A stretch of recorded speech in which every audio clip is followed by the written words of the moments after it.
Filipenses 1,19, porque estou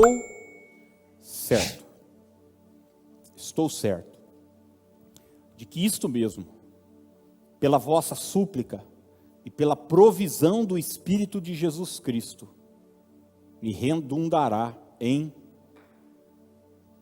libertação. Eu estou certo de que isto mesmo, pela vossa súplica. Você sabe, Paulo estava preso, ele disse o seguinte: eu tenho uma certeza, eu tenho uma convicção, de que a oração de vocês, a súplica de vocês, vai produzir libertação para mim. Acredite na eficácia da oração.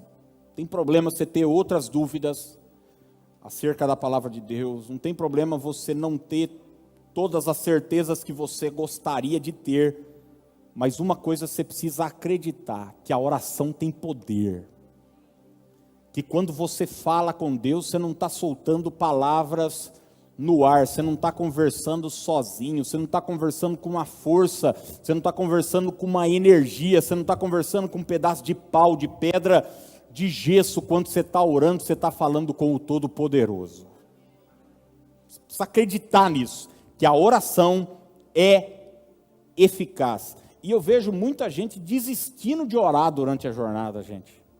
Por quê? Porque não vê o resultado no tempo que ela esperava, e daí ela desiste. Mas eu quero dizer para você que não é porque você não está vendo que não está acontecendo. Tem muita coisa que está acontecendo que a gente não está vendo, sim ou não? Você não está vendo oxigênio aqui, mas tem. Você não consegue perceber. E a gente é tão carnal, a gente é tão humano, é tão insensível às vezes para as coisas espirituais, que a gente não consegue captar as coisas que já são realidade no mundo espiritual.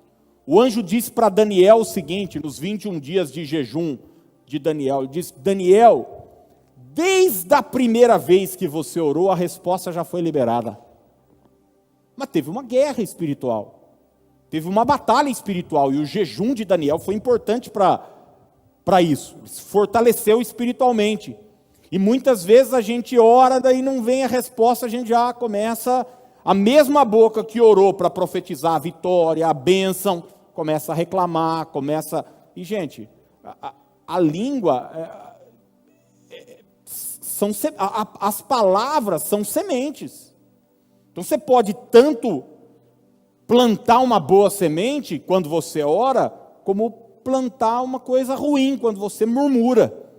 Quando você reclama, não vale a pena. Acredite na eficácia da oração. Existe um chamado à perseverança na oração, a continuar orando, a continuar crendo, a não desistir. Olha o que Jesus disse em Lucas capítulo 18, verso 1. Disse-lhes Jesus uma parábola. Eu quero que você grife isso na sua Bíblia, se você tiver, ou guarde isso no seu coração. A parábola de Jesus foi sobre o que, gente? Dever de orar. E o dever de orar o quê? Uma vez na vida, outra na morte, uma vez por semana. Não. O dever de orar sempre e nunca esmorecer. Nunca esmorecer.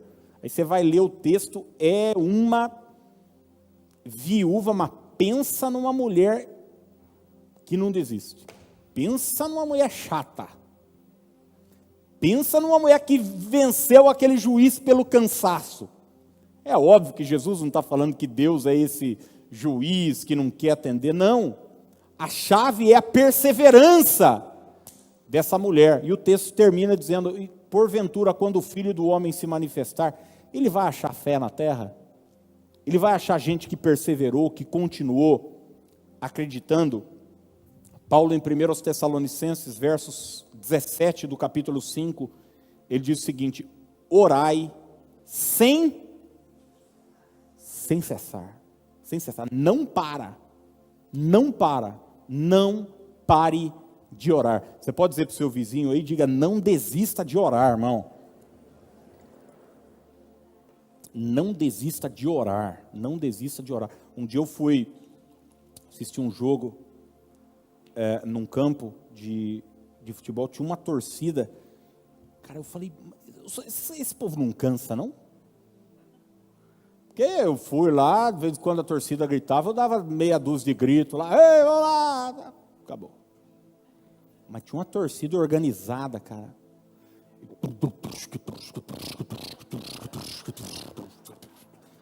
Falei, Deus meu, o povo não para, não para, não para, não para.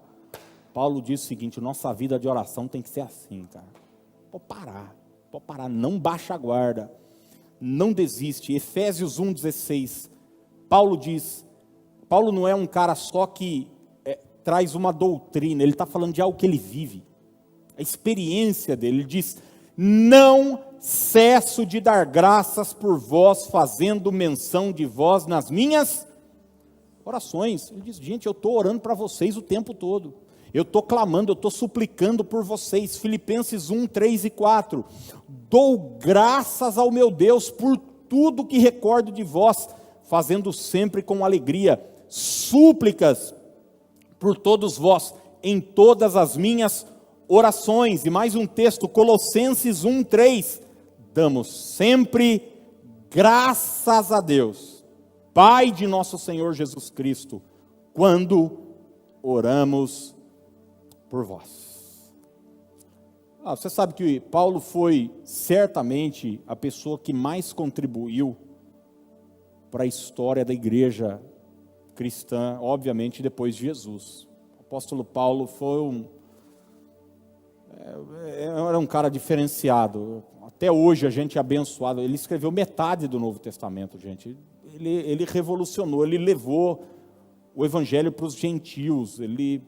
Nós somos resultado hoje de uma missão que aconteceu do apóstolo Paulo há 2000 anos. Ele era um cara diferenciado, corajoso, era ousado, era dotado de sabedoria. Eu citei quinta aqui, ele chegava num lugar, ele ia na Grécia, ele ia lá e falava a língua do povo.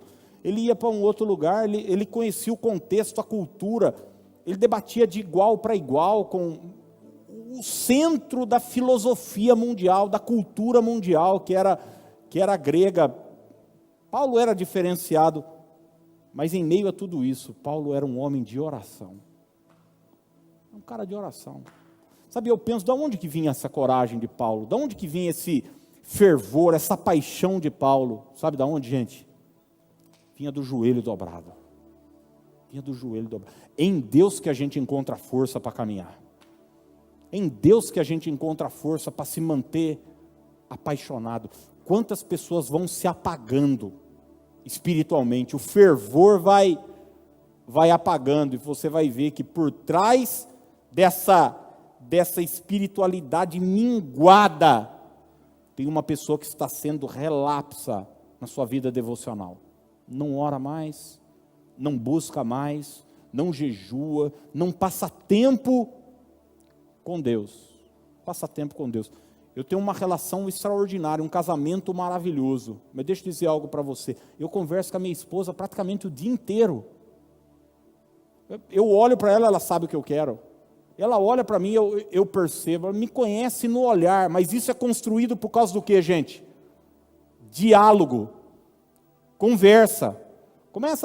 Passa um dia sem se falar. Eu já atendi casais. Falei o seguinte, pastor, já tem uns 15 dias que a gente não se fala. Vocês vão esperar o quê? Conversar na frente do juiz só para assinar o divórcio? Isso vai matando, a falta de diálogo mata qualquer relação. E assim na nossa relação com Deus também. Então acredite na eficácia da oração. E não caia nesse engodo, eu não sei orar. Cristo Jesus não sabe falar, não? Acredite na eficácia da oração, gaste tempo. Você vai ver que os grandes homens de Deus da história, Neemias, por exemplo, era um líder, estrategista. Eu já vi gente de fora da igreja dar curso sobre liderança e usar os princípios de Neemias. É uma coisa incrível, um homem usado por Deus para a reconstrução dos muros de Jerusalém. você vai ver que por trás desse grande líder estrategista tem um homem de oração. Gasta tempo no silêncio, fecha a porta do quarto, fala com Deus. Com Moisés, mesma coisa. Abraão, conhecido como amigo de Deus. Gente, você vai ver o exemplo de Jesus. Cara, leia o Evangelho de Lucas. Vá ver, Jesus passava o dia no meio da muvuca, multidão atendendo, e gente doente, febre, paralítico e cego, e traz com fome, com lepra, ensinando e debatendo. Terminava o dia, sabe para onde ele ia? Ia para o monte falar com o Pai. Ia para os lugares desertos. Ele acreditava no poder da oração. Tiago 5, verso 16 ao 18, diz assim: muito pode, por sua eficácia, a súplica do justo. Elias era homem o quê? Semelhante a nós, sujeito aos mesmos sentimentos. Você lê alguns textos da Bíblia e diz o seguinte: isso aqui não pode ser possível, não. Elias era como eu? Pois é, era. Tinha um emocional como o seu, semelhante a você. E se você for ler a história de Elias, você vai descobrir isso. Eu, por exemplo, Elias teve alguns sentimentos, olha que eu olho e falo, não, Elias não tinha um emocional semelhante ao meu, não, o meu está melhor do que o dele. E eu não fico aí pedindo para morrer, não, eu quero é viver. Mas ele era gente, como a gente. Tinha luta, tinha questionamento, tinha dúvidas. Esse mesmo cara que um dia alguém morreu, o filho daquela viúva que a gente leu agora aqui em 1 Reis 17, nunca alguém tinha orado por um defunto. Elias foi o primeiro que orou, o primeiro caso registrado de ressurreição da história. Não foi Jesus, não foi Eliseu, não foi Paulo, não foi Pedro, foi Elias. Qual era a diferença de Elias? Era o que? A cor do olho dele? Era a roupa que ele vestia? Era o cabelo dele? Era a postura dele? Ele fez alguma faculdade? Não. Tiago diz o seguinte: ele era sujeito aos mesmos sentimentos. E o que, gente?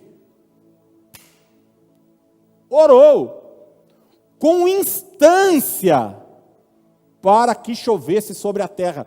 Um parênteses aqui, se você for ler o texto lá de 1 Reis, é o texto da nuvem, que a gente canta, pequena nuvem do tamanho da mão de um homem. Ele está lá ajoelhado, ele ora, ele diz para o assistente dele, vai lá ver. 3 anos e meio que não chovia na terra, o cara olhava, deu certo não. O que Elias fez? Levantou e foi embora para casa? Não, continuou ajoelhado. Vai lá de novo, meninão. Foi lá ver, nada. 2, 3, 4, 5, 6. Na 7ª vez o moço voltou e falou, tua nuvem pequena, tamanhozinho de uma mão. Ele falou, já é suficiente, vai chover. É um sinal de Deus, é resposta de Deus, mas isso é resultado do que, gente? Perseverança em oração. E orou de novo, e o céu deu chuva, e a terra fez germinar os seus frutos.